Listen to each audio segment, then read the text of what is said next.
Hey, it's Paradox Exposure, contradicting themselves once again. And before I begin the video, I need to say this. I want to make videos about other topics, but recently I've been having mental health issues and have been unmotivated to make videos. I want to space out my content on music, but I don't mind reviewing another album, even though I literally just made videos about the Discord Shoddy music video by Reptilegit. I look back at my Slim Shady LP review, and I think I didn't review it well enough, and the review was a bit sloppy in my opinion. I want to fix this in this review on MOL's new album, Quit Music. Also, this is my honest, unbiased opinion, and this scale is compared to other internet rapping, not top albums that have hundreds of thousands of dollars into recording. So yeah, here's a review.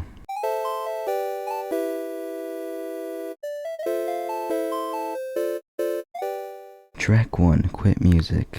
The beat is phenomenal. The vocals and beats sound like it has a hyperpop influence. It was a short track, and sometimes it's the best route to take when making these hyperpoppy type songs, as they tend to get old really quickly. At least that's my opinion. The lyrics seem to demonstrate a hater of MOL's with interaction with MOL's, and the chorus is what I believe MOL's response to people who hate on his music. The first half of the verse is what I assume a hater telling MOL to commit suicide and to quit music.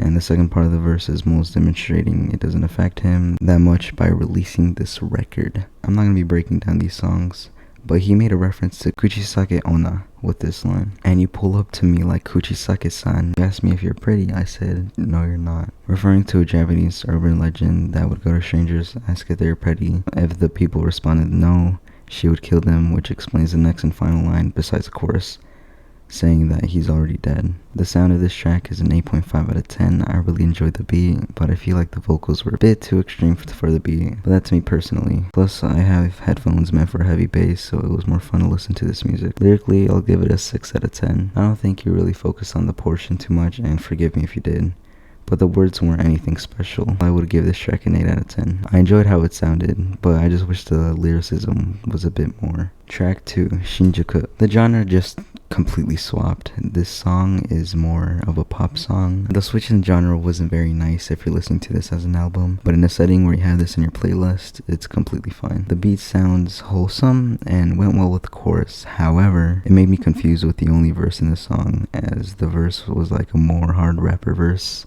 you know, talking about shooting up weaves, a hot topic. But the beat was all nice and wholesome, so the beat and chorus went well.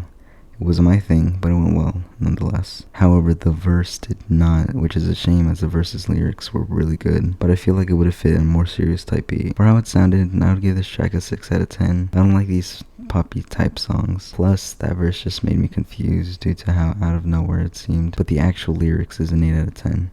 So like the opposite of the last track. The lyrics were really good. I just need to remind you that it did not go well with the beat. Overall, the track is a 7 out of 10 for me.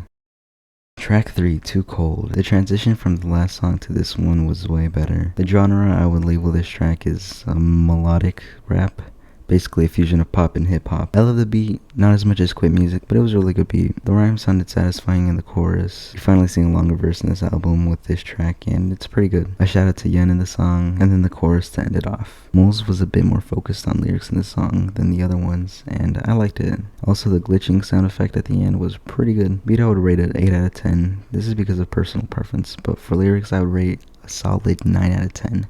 Rhymes were good, and the flow was nice. Overall, this track is an 8.5 out of 10. Really good. Track 4, Bubble Soda. For the beat, I liked it. It was produced by Younghead. It did sound like I had a more pop influence, but it was more fast-paced, so I like that. The chorus is pretty generic, nothing phenomenal, pretty upbeat. Alright, for the lyrics part, it's a bit more tricky, because this is a feature track. So for this track, let's analyze each verse by MOL's into Wikipedia separately. MOL's verse. I know the beat was more fast-paced, but I don't think MOL's faster flow matched it perfectly. The rhymes were not as satisfying as Too Cold, but they're pretty good. But I still enjoyed it regardless. The flow's slight delay to stay in line with the beat is really the main issue. But I would rate MOL's lyrics as a soft 8 out of 10. Wikipedia's verse. The rhymes were really good, slightly better than MOL's, and the flow was really good. It went more with the beat. However, this is a big play on it. I couldn't understand what he was saying. He sounded like he was mumbling. I looked at his own music and I enjoyed it, and I heard he could pronounce words better.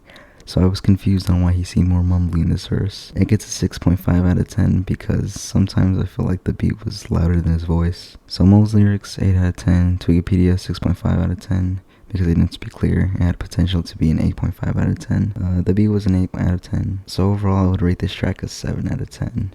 The Wikipedia verse really dragged it down. Again, no hate towards Wikipedia. I heard some of his songs and he was pretty good. Track 5, See Through. The genre seems to be another hyperpop type song, but less mixed. And the beat was pretty good. I enjoyed it very much. The premise of the song seems to be about a relationship with a crush, and the chorus follows that as well. The flow was pretty generic. I suspect this to be a more vent song for Moles. The lyrics were decent, some hit, some didn't. Very plain song from this album, if I'm being completely honest. I feel like Moles was a bit more mumbly in this one, although it did sound intentional to try to set a tone for the song. But the beat does not comply, and it's another verse that doesn't match well with the beat, but it's way better than the other ones. The beat is an 8 out of 10, and the lyrics / vocals are a 7 out of 10, making this song a 7.5 out of 10 overall. Track 6, Glistening. Oh my god, this song wasn't very good.